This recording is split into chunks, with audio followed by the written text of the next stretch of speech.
Hi there. Alright, I'm going to do a little clip from my spoof book of Bob Dylan, Don't Look Sideways, The Life and Time of Bob Wordsworth, which goes alongside my spoof book of the Fables, the spoof book of the Beatles, the Fables, the solo years.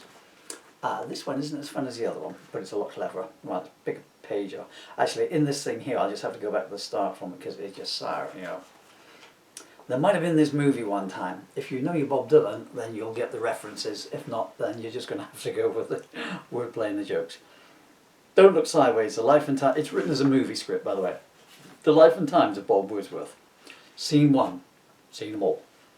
Camera opens on a long shot of a blank council housing estate circa 1955.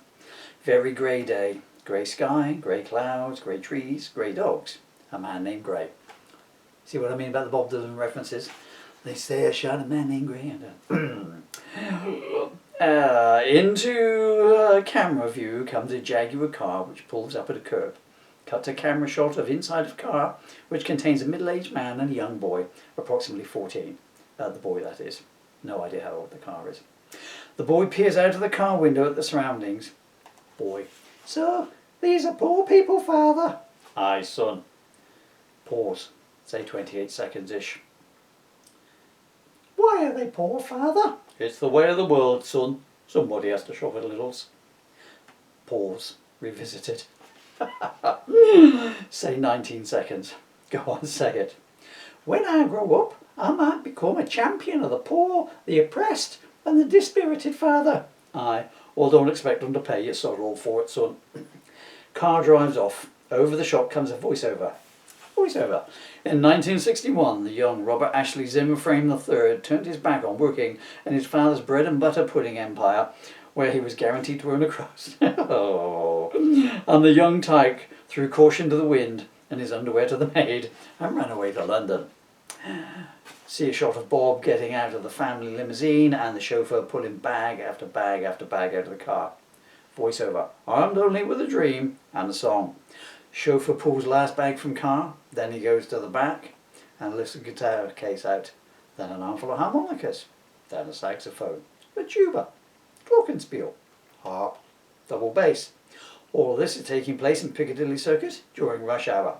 Finally the chauffeur leans back exhausted against the car, sweat trickling down his face. Camera pans back to show Bob has been sitting on a deck chair reading the Beano whilst all this has been going on. Eric Clapton reference there. The chauffeur takes the Beano from Bob and gives him a booklet. Camera zooms in to show its title. London A to Z of authentic folk troubadours of the 30s and 40s and which jail or hospital to find them in.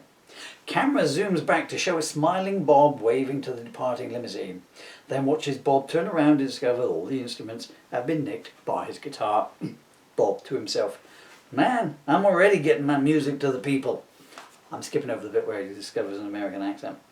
Bob puts the guitar over his shoulder and starts to sing his new song, chronicling his travails, hard times in New Cross Borough. I got into town today and there was no one I did know. I said hi to a lady, she said 20 quid for a blow. While some folks took the instruments I knew I had to bring. I guess it means people here just really want me to sing. From off camera comes a loud crashing and disparate musical notes. Camera pans back to show all Bob's musical instruments have been returned, piled up in a heap. Voiceover. After several long, cruel, lonely, desperate, depressing moments of living on the street, young Bob soon found himself a homely little garret to settle into. Camera shows Bob reading a newspaper page headed Garrets to Let. Bob drops paper into the waste bin. Camera cut scene to show Bob walking into the Dorchester Hotel. Behind him staggers a bellhop carrying all of Bob's instruments. As they are delivered to his room, we are given the background story in the background. Voiceover. Robert had grown up with only one ambition in life, to get laid. Until this happened, he contented himself with music, his early influences being Elvis Presley and Hank Williams. Unfortunately, Elvis influenced his songwriting and his stage movements were influenced by, he might have been wearing a mauve suit, you never know. We gotta live. Were influenced by Hank, but it was a start. In his high school yearbook he wrote that his aim in life was to join Little Richard. Join him to what? He never said. And on his high school toilet wall he wrote, "Kilroy was here. He received detention for his trouble," and later, when asked why he had started writing songs, he would answer, "Detention seeking." Oh, that one was a bit torturous, wasn't it? Robert formed many bands in his youth, all of whom promptly kicked him out as soon as they heard him sing. It was during this time that he met his first serious girlfriend, Echo Co, and he pretty soon dumped her for a jocular girlfriend. However, he went back to her when she intrigued him with her record collection. She promised to show Robert her pair of 45s.